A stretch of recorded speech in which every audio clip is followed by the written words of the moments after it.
Nah terus akhirnya begitu kamu, jadi trigger awal kamu untuk main DJ itu karena ada ajakan. Iya. Jadi akhirnya kamu terjun langsung ke situ. Mm-mm. Dan nyaman. Nyaman banget. Karena gini, nge-DJ itu enaknya kan kerjanya cuma 1 jam, paling lama 2 jam. Honornya lumayan. Terus masih muda kan, happy gitu dulu kan pikirannya gitu. Jadi kayak pada saat itu sih terjebak di sana sih. Oke. Nah, antara 3 pilihan nih. Antara kamu jadi penonton bayaran, antara kamu jadi penyanyi, ataupun kamu jadi seorang DJ. Sebenarnya kamu paling nyaman yang mana? Kalau dulu ya, kalau dulu sih sebenarnya nge-DJ sih. Nge-DJ? Iya. Kalau sekarang? Kalau sekarang aku nyaman main sinetron sih. Oh, sekarang main sinetron? Iya, FTV, sinetron. Oke. Tuh kan, semua kan, semua bidang kerjaan diembat loh. Gue ngeri loh. Kan aku nge-host juga. Di mana? Ada, nanti nonton ya YouTube channel aku. Jadi balik Tuh ke kan, tuh di YouTube. Iya, aku nge-host juga sebelum di YouTube, aku nge-host di stasiun televisi juga, reality show gitu. Wow, luar biasa. Oke. Nah, kalau boleh tahu juga pada saat waktu itu, pada saat menjadi seorang penyanyi, DJ dan segala macemnya, sebenarnya ada tujuan yang pengen kamu capai nggak sih? Atau tujuannya tuh siapa gitu loh?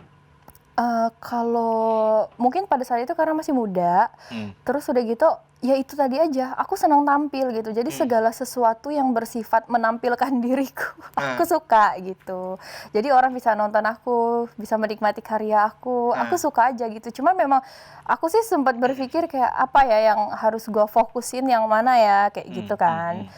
Tapi ya menurut aku semuanya selagi bisa aku jalanin, selagi ada hasilnya, jadi aku jalanin pada saat itu gitu. Oke. Nah, pernah ngalamin ada pengalaman buruk yang akhirnya nggak bisa kamu lupain nggak pada saat itu? Pada saat kerja. Dikejar anjing mungkin? Itu mah zaman SD. Oh, zaman SD. Apa ya, pada saat kerja pengalaman buruk banget sih kayaknya nggak terlalu ya. Ya, atau menjadi DJ kan konotasinya kalau ada perempuan menjadi DJ, nge-club dan segala macamnya itu kan biasanya suka dapat stigma negatif dari orang-orang gitu kan. Itu udah pasti gitu. Memang awalnya agak sedih, tapi lama-lama terbiasa. Iya kan? Sama kayak misalnya kalau dulu pulang nge-DJ di apartemen, misalnya mau naik di lift ketemu sama ibu-ibu, pasti tatapannya kayak, ngapain sih ini orang gitu kan? Pakai baju kayak gitu jam 2 malam gitu kan, pasti dulu kayak. Terus nanggepinnya gimana waktu itu? Gitu juga. Julid balas julid ya. Terus akhirnya berantem nggak sama ibu? Enggak. Nanggapinnya kayak, ya udahlah Bu, lu kan nggak tahu gue ngapain gitu. Iya. Padahal juga bukan bener-bener, ini bukannya aku maksud menyinggung para DJ ya, maksudnya ya konotasinya kan beda lah ya kalau. Iya pasti. Jadi dari dulu tuh nggak pernah terpikir suatu saat nanti kamu akan jadi ibu, misalkan kamu ikutan ibu-ibu PKK gitu? Iyalah, ada lah. Maksudnya suatu saat bakal menikah gitu pasti. Waktu itu terpikir lah kayak gitu. Jadi waktu itu jadi DJ selama berapa lama? Berapa ya? 1,5 tahun, 2 tahun mungkin. Oh, nggak lama. Nggak lama. Oke. Kalau penyanyi dangdut? Ya, berurutan aja gitu loh. Aku lupa sih berapa lamanya gitu. Oke.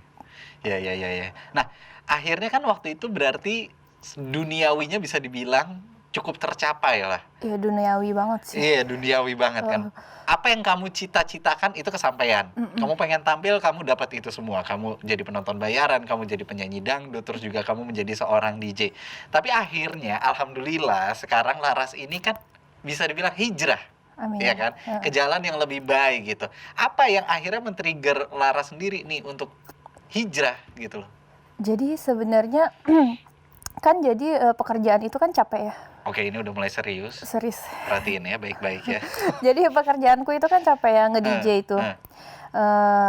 Terus aku kan waktu itu juga sempat main sinetron, tapi bukan pemeran utama gitu. Terus ada bintang tamu di acara pagi-pagi gitu. Jadi itu bener-bener padat gitu kan, pekerjaannya padat. Terus aku nggak bohong, dulu aku minum alkohol kan. Jadi kayak kadang baper kan, karena kalau udah terlalu capek. Jadi kayak apa sih yang gue cari di dunia ini gitu. Dapat duit, senang-senang, kerja dapat duit senang-senang, kerja dapat duit senang-senang. sampai mana ya hidup gua gitu. Sempat sering terpikir kayak gitu kalau misalnya lagi libur, lagi di rumah aja gitu kan. Kayaknya nggak happy juga ya gitu. Kayaknya semua udah gua dapat, menurut aku ya gitu. Semua udah gua dapat tapi gue juga nggak ngerasa bahagia. Rasanya hampa-hampa aja tuh, kayak gini-gini aja. Terus aku pikir apa ya, kenapa ya gitu. Ya udah gitu aja. Cuma aku berpikir kayak capek juga kali ya pakai pakaian yang terbuka gini gitu. Pengen gitu kan lihat-lihat orang pakai hijab, kayaknya bagus gitu. Itu udah kepikiran udah lama. Nah terus udah gitu sempatlah keluarga aku ini, aku pulang ke Bengkulu dengan pakaian yang agak wow gitu kan. Oh jadi belah gitulah pokoknya. Ternyata semua keluarga aku ini nggak terima. Tapi nggak ngomongnya depan aku, ngomongnya ke mamaku. Tapi aku yang ada berantem pada saat itu ke tante-tante aku. Aku bilang kenapa? Aku bilang gitu, di Jakarta pakainya kayak gitu. Aku bilang gitu. Kalian aja yang norak pakai syari gitu. Aku jawabnya kayak gitu waktu itu. Terus udah gitu terus keluarga besar, nenek semua sampai cucu-cucu itu mau pergi umroh, daftar. Aku ikutan daftar umroh. Nah, pas udah mau deket-deket hari, mama aku bilang, kayaknya kamu gak usah pergi dulu deh, katanya kayak gitu. Aku bilang, kenapa? Aku bilang kayak gitu. Soalnya tante kamu bilang kalau kamu ikut, dia gak mau ikut, katanya kayak gitu. Mereka gak ikut. Aku kayak, pertama marah. Jadi ini keluarga besar yang mau umroh? Iya, semuanya. Kayak aku yakin, dan aku tuh sering banget pada saat zaman hijrah yang awal-awal itu, hati tuh merasa kayak gundah gulana, kayak sakit gitu. Sampai aku tuh kayak berzikir kayak astagfirullahaladzim ya Allah. Apa yang bikin sakit itu kenapa? Aku juga nggak tahu, kayak hati aku tuh tiba-tiba sakit aja, aku nggak ngerti kenapa. Thalatha Itsnan Wahid. Wassalamualaikum warahmatullahi wabarakatuh.